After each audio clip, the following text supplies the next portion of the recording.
गुरुर्ब्रह्मा गुरुर्विष्णु गुरुर्देवो महेश्वरः गुरुर्साक्षात् परमब्रह्म तस्मै श्रीगुरुवे नमः। कर्पूरगौरं करुणावतारं संसारसारं भुजगेन्द्रहारं सदा वसन्तं हृदयारविन्दे भवं भवानी सहितं नमामि। प्यारे शिव भक्तों, अब आप 17वें अध्याय के शिव महापुराण के 17वें अध्याय में ओम नमः शिवाय मंत्र की महिमा के बारे में जानकारी प्राप्त करेंगे। ऋषियों ने कहा, हे महामुने, प्रणव एवं खड्लिंग क्या महात्म है तथा शिव जी की भक्ति पूजा का क्या विधान है, हमें सुनाइए। सूत जी बोले, हे ऋषियों, यह आप लोगों ने बड़ा उत्तम प्रश्न पूछा है। इसका उत्तर तो श्री महादेव ही जानते हैं, अन्य नहीं। फिर भी शिव जी की कृपा से मैं कहता हूँ। श्री शिव जी हमारी और आपकी रक्षा करें। प्रकृति से उत्पन्न हुआ संसार को नौका स्वरूप है, इसलिए पंडित इसे प्रवण कहते हैं। प्रपंच न नहीं और वह तुम में, अर्थात तुम में कुछ प्रपंच नहीं है, यही प्रवण का अर्थ है। जो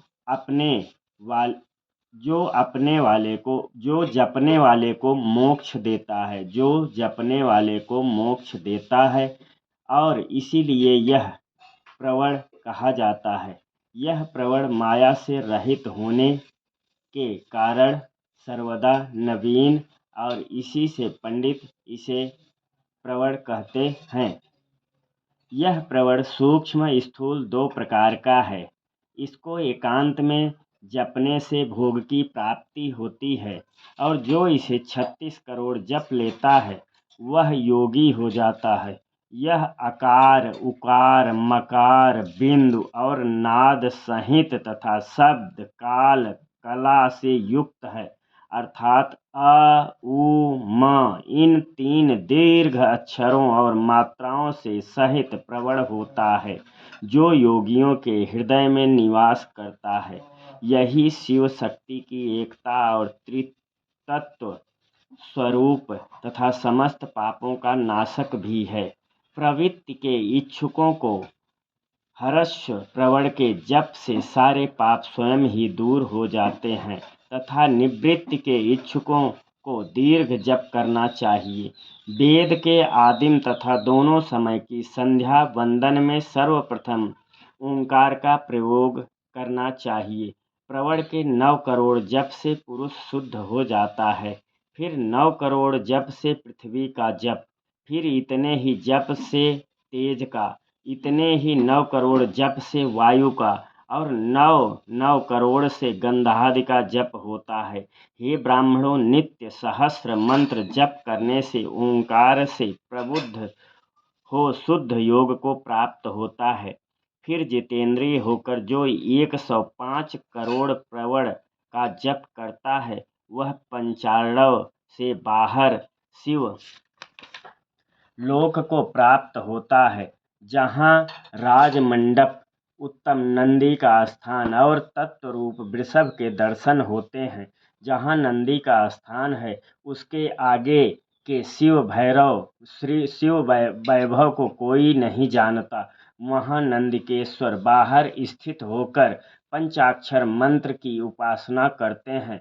महात्माओं का वाक्य है कि शिवलोक की जानकारी के बिना शिव की कृपा के नहीं होती। शिवलोक की जानकारी बिना शिव के कृपा के नहीं होती है। गोस्वामी तुलसीदास जी ने भी लिखा है इस बारे में कि सोई जानई जेहि देहु जनाई, अब जानहि तुम ही होई जाई। जो ब्राह्मण और गुरु से प्राप्त कर शिव पंचाक्षरी मंत्र का, अर्थात ओम नमः शिवाय मंत्र का 5 लाख जप करता है, उसकी आयु बढ़ती है। स्त्री स्त्रीत्व से छूट जाती है। क्षत्रिय छत्रित्व से छूटकर ब्राह्मण हो जाता है और पुनः मुक्त हो जाता है। वैश्य वैश्यत्व से छूटकर क्षत्रिय हो जाता है और वह ब्राह्मण कहलाता है तथा शूद्र 25,000 जपे तो ब्राह्मण के समान शुद्ध हो जाता है, क्योंकि यह मंत्र शिव स्वरूप है और जो इसको धारण कर लेता है वह शिव स्वरूप हो जाता है। शिव भक्ति की यही महानता है। जो जितना ही क्रमपूर्वक शिव मंत्र जपता है उसकी देह में शिव जी की उतनी ही सन्निकटता प्राप्त होती है। इसमें संदेह या शंका नहीं है। शिव भक्त स्त्रियां देवी लिंग रूप हो जाती हैं और वे जितना मंत्र जपती हैं उनके शरीर में उतनी ही भगवती की समीपता प्राप्त होती है।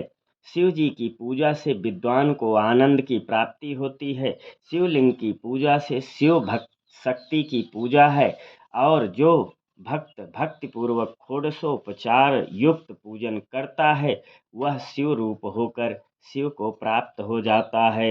यह अध्याय वेद सम्मत है। जो इस अध्याय को पढ़ता है उस पर शिव जी की अद्भुत कृपा होती है और वह सिद्धियों को प्राप्त कर लेता है। ओम।